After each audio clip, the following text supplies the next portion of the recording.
Olá, caros alunos da primeira série. Vamos iniciar nossas aulas de hoje, começando no livro-texto de vocês, o capítulo 4, que vai tratar sobre informação geográfica e a cartografia. Então, primeiro, para iniciarmos, vamos ver o que é cartografia.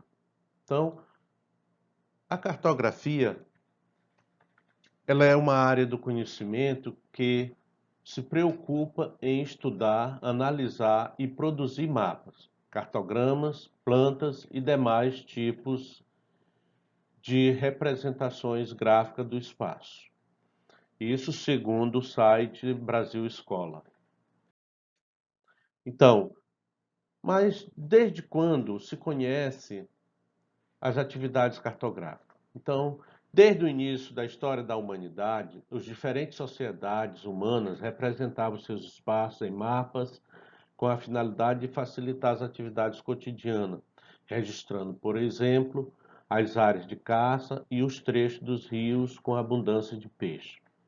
Mas bem antes disso, o homem, ainda no período da sua formação de nômade nas cavernas, ele fazia o mapeamento através das pinturas rupestres, onde eles deixavam o seu legado nas paredes, traçavam caminhos e áreas. Então, dentro do nosso estudo cartográfico, nós vamos trabalhar alguns conceitos, tais como mapa, coordenada geográfica e projeção cartográfica. Então, primeiro vamos iniciar pelo mapa. Quais os elementos para que se possa conhecer o mapa? Vejam só. Primeiro nós temos o título, que vai dizer para nós de que trata esse mapa, qual é a sua, o que ele vai estar descrevendo para a gente. No caso aqui do exemplo, nós temos um mapa temático, que ele trata da densidade demográfica no Brasil. Então vem a escala. O que é a escala? A escala, ela é uma expressão matemática que vai converter o tamanho real para que possa ser inserido numa folha de papel. Então, a escala se apresenta em duas modalidades: escala gráfica, que é como se fosse uma régua, e a escala numérica.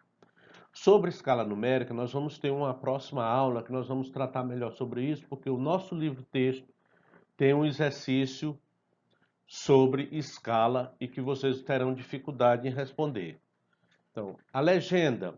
A legenda, ela é uma informação para a gente dizendo o que consta nesse mapa, o que representa cada símbolo, cada cor, cada número que está dentro desse mapa.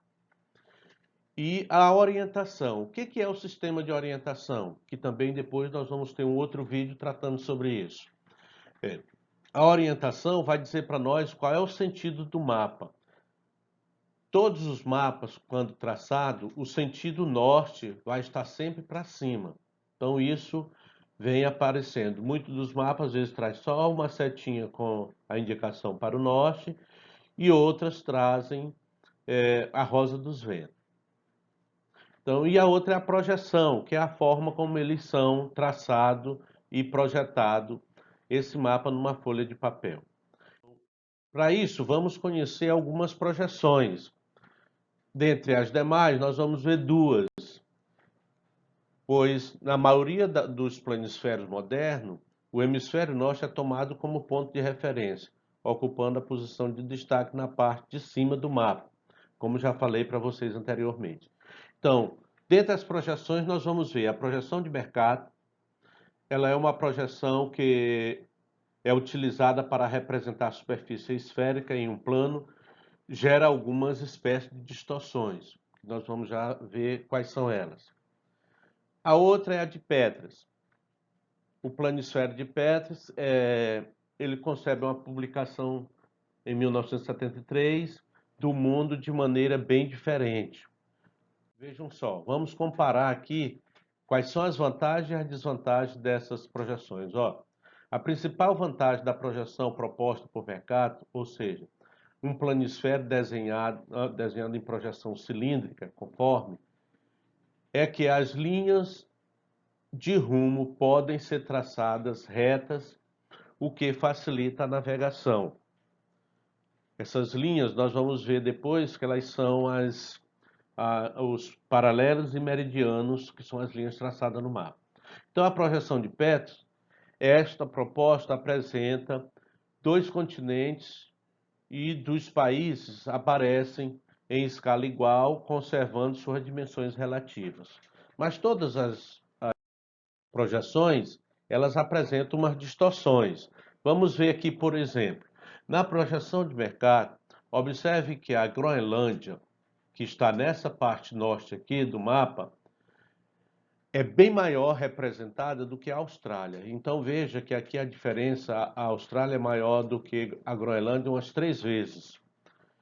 Então, a projeção de Peters, ela é uma projeção que deforma as áreas representadas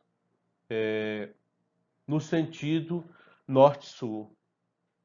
Mas aqui já representa com mais exatidão as áreas. Eles são apresentadas de forma mais bem definida. Veja que a Austrália apresenta-se realmente bem maior do que a Groenlândia lá no norte, acima do Canadá, certo? Então,